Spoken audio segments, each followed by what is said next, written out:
Bonjour tout le monde. J'ai préparé une petite vidéo suite aux exercices que j'ai envoyés la dernière fois par mail. C'est un exercice inspiré par la chanson Lean on Me de Bill Withers. Si vous ne connaissez pas Bill Withers, ça vaut la peine d'écouter un tout petit peu. Il a écrit entre autres Ain't No Sunshine, Lovely Day, Just the Two of Us et donc aussi cette chanson Lean on Me.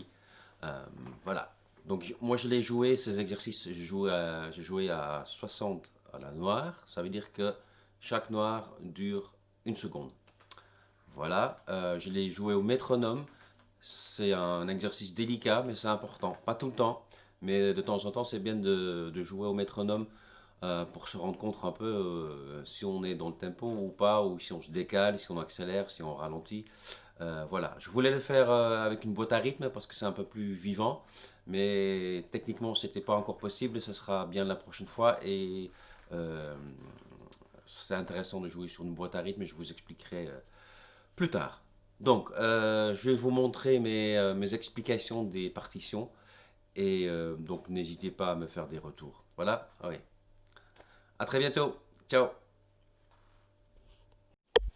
Voilà, j'ai mis un métronome pour l'exercice. On va jouer la partie A, B et C de suite.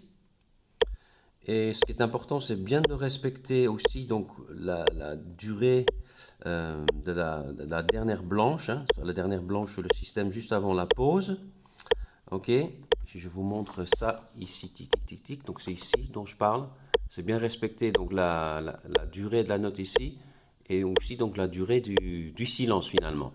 Et peut-être si je suis de bonne humeur, je vais compter juste ici 3, 4 pour qu'on puisse redémarrer sur la partie là. On va voir ce que ça donne. 1, 2, 3, 4.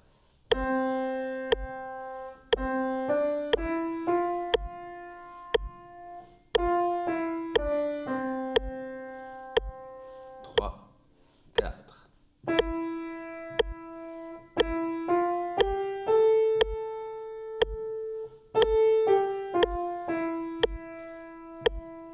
3, 4.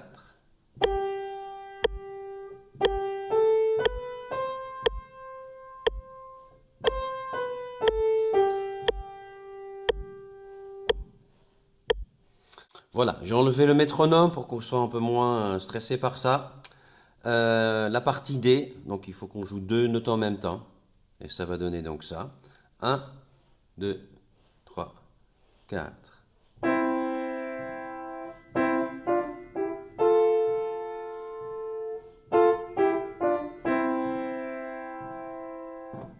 On essaie quand même de bien respecter à la fin que la blanche ici qui est liée avec la croche, donc ça dure 2 temps et demi si je ne me trompe pas. Ok. Donc la partie E, avec trois notes en même temps, et toujours le décompte avant parce que si on compte pas, si on part un peu dans le vide, on n'a pas le tempo.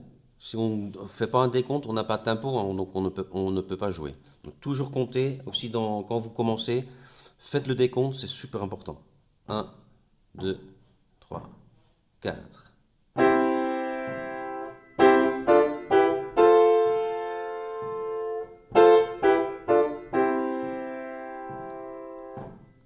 Voilà, c'est ça.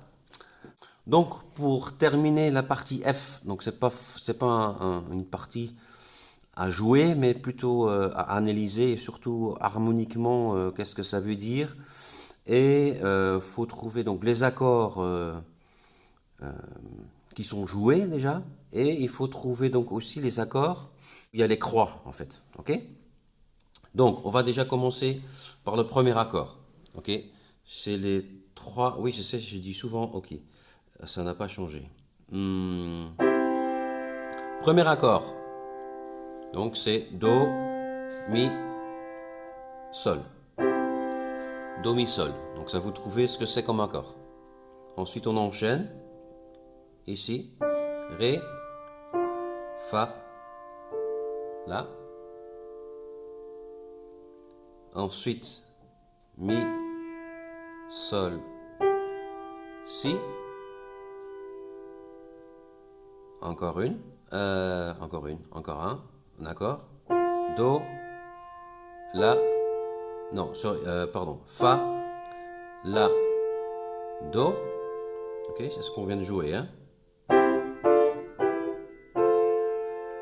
Donc, premier accord, Do, Mi, Sol. Deuxième accord, Ré, Fa, La.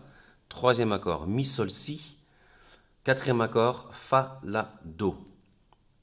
Et ensuite, donc si on continue de la même façon, il faut déjà trouver les accords, le nom des accords de ce qu'on vient de jouer. Donc il y en a 4 à trouver, tout en sachant que la note la plus grave de chaque accord, c'est la tonique.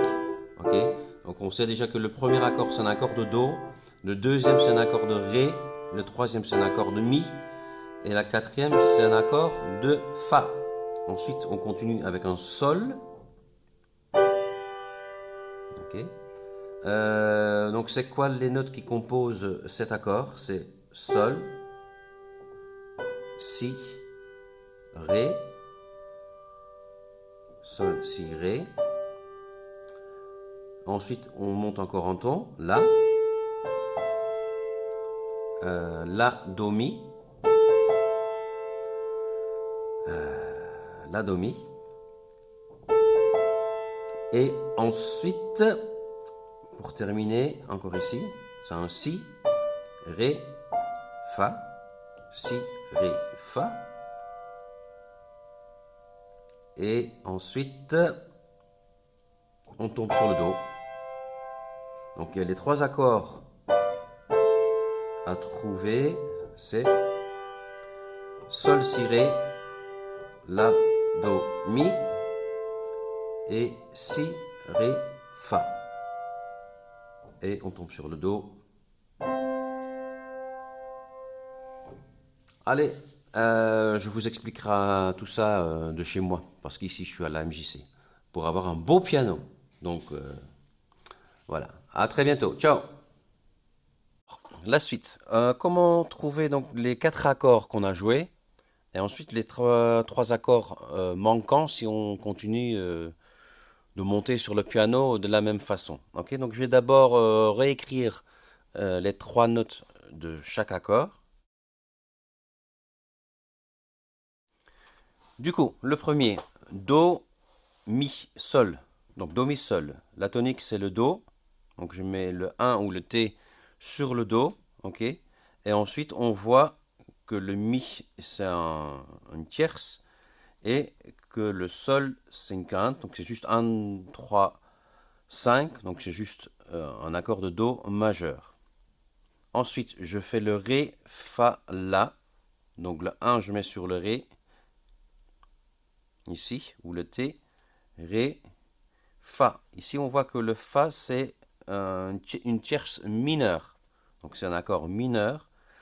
Et le La, c'est un 5. Donc, c'est juste un accord de Ré mineur.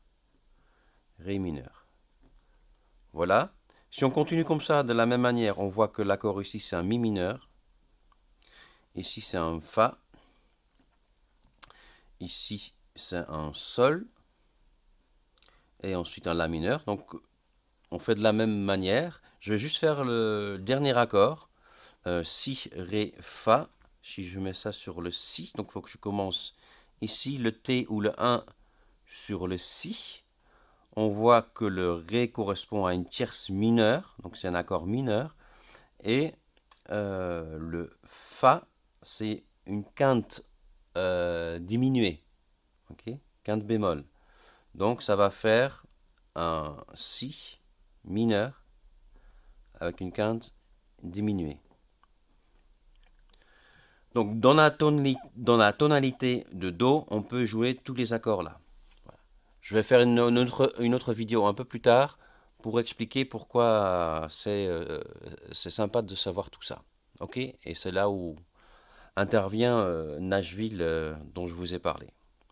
Allez, à très bientôt. Ciao.